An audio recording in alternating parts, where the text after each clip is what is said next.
still have a few. I think have 9,000 points with RCI with the extra bonus points I bought for a penny a point. I actually did get them. I was invoiced 3 times for them, but I did actually get them. And so I can use them, but I'm paid my membership until 2013. So I haven't received any of the letters from RCI yet at all stating that my membership is done. So I think that as long as you have points, and we could still use the last call vacations and all that stuff until your membership is done, and then they won't let you renew it, is what I was told by a supervisor. Did you have something you wanted to add to that, Chris? You were nodding emphatically. Hold on, let me give you a microphone.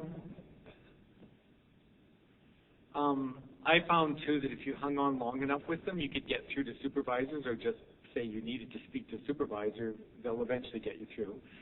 They explained roughly the same thing, only they did not say that you would need a home resort in order to continue to use the last call and the extra vacations deals. I think they've changed the name of one of those fairly recently, but those type of deals that are cash deals, you would just need to maintain your membership with them. And as Al was saying, as long as you don't let their membership lapse, you could use their cash services for things like that, but you would no longer have any points or any weeks deposited with them because you don't have a home resort.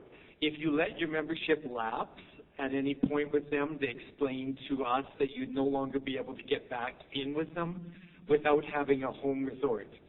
And actually, I've found that in the terms and conditions with RCI as I've gone through things in detail.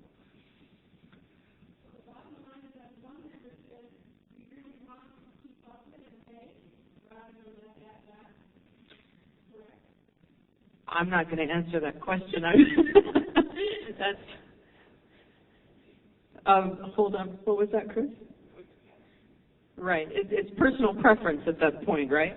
Yeah, it's really up to you what you want to do. Who's phoning you? RCI's phoning you. So they want you. Okay, so they're not in any hurry to get rid of anybody. Okay, well, you're paid to 2013 and they sent you the letter. Do you guys want to hear it? Okay. Dear valued RCI subscribing member, we need to inform you of a situation regarding your RCI points subscribing membership account. Your resort listed below has notified RCI that your assessments have not been satisfied. Consequently, your resort has restricted access to the current and future points associated with this ownership. However, points that have been saved or points associated with other ownerships can still be used. So that we may continue to provide you with RCI vacation benefits using all your RCI points, please contact your resort. Please contact your resort. Your resort will contact RCI. After we've been notified by your resort that the situation has been resolved, RCI will reactivate usage of your RCI points within 48 business hours. Here's the problem, aside from the fact that none of you can get in touch with anybody at Chateau World. The other problem with that is Chateau World told them you didn't pay. You did pay, and they told RCI you didn't. Guess who has the money? Guess in what kind of hurry they are to make sure RCI knows you paid. There's the whole thing. Yeah. Who originally owned Banff Gate? It was Banff Gate Mountain Lodge and Spa Incorporated originally. And it was under the direction of Andre Muran. Right. The corporate entity under the same name, owned title deed. See, Andre Muran, here's the thing that I think confuses a lot of people. The man's got a lot of businesses. He is the director of Banff Gate Mountain Lodge and Spa. He is the named director of Royal Club International. He is the named director of Royal Club Resorts. He is the named director of Royal Crown Resorts. He is the named director of Properties International, which is the corporation that the titles of the Banff Gate were shifted into after the mortgage, with the whole mortgage thing. He's the director of all of these companies, with the exception of Chateau World. He was careful not to make himself the director of Chateau World because, of course, that whole thing was going on with the government charges when he started Chateau World. So he had a couple of puppets set themselves up as the directors. A couple of kids, actually. I think they were like 23, 24 years old. So, yeah. What she's asked is there anything she can do? She was a member of Chateau Canmore, and she's paid faithfully every single year, and then all of a sudden in 2008 she couldn't use her timeshare anymore. They didn't explain why, but of course they continued to invoice her, and she continued to pay. And she paid again last year, is that right? Did I get it? Okay, so a couple of things. The foreclosure started at Chateau Canmore in 2008. They should not have billed you beyond that. I don't know what the limitations are on that. I'm going to let Miles talk about that when he gets up here, because he knows. So you went in and you into Chateau World yourself and paid them. They lied to you. You've tried calling and you can't get through to anybody. Yeah. Everybody wants to know if there's any way that we can get our money back. Yes?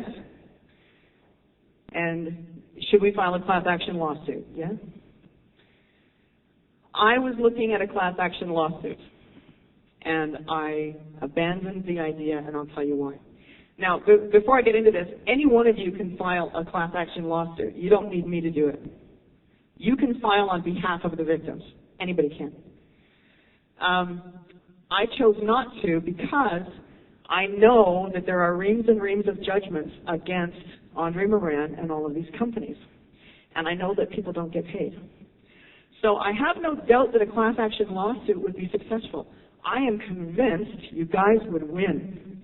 And the judge would be mad, and he would come down with, yes, you are owed this much money. And then you'll never be paid.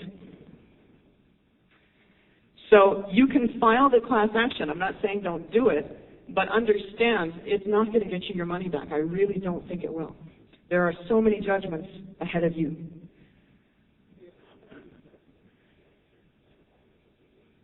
Why isn't he in jail? Oh, and applause! Why isn't he in jail? First of all, the judgments are civil judgments. They're not criminal judgments. So these are, in order for the guy to get jail time, he's got to be convicted of a crime. And most of these judgments are companies and vendors who have been hosed by Chateau World or Andre Muran or what have you. And there is no, if you get a civil judgment against you, you don't go to jail. You pay whatever the judgment is. Or in the case of Andre Muran, you don't. The criminal charges that were filed in 2004, the 125 charges, they copped a plea. And they got away with signing the undertaking and promising never to do it again. I understand he's gone against the undertaking, and I'm going to let Miles talk to you about that because I'm not an expert about Service Alberta or the law there. Yep. How many victims? There was at one point the figure of about 7,000 thrown around. We don't think that's quite the case.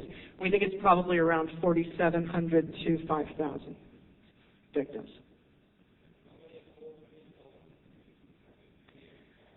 Well, I was sent an email list of all of the Chateau World members. Those of you who suddenly started getting emails from me, that's how I got your email address. Somebody anonymously forwarded the members list to me. And about 600 of those emails bounced back. And there are a number of people who responded to those emails, so I know they got them. And then there are a lot of people who don't respond. And then there are some where, 2 months after I send the email, they open their email, you know, like they're not the kind of people who check their email every day. They're once a month or once every 6 months kind of people. So they're finding out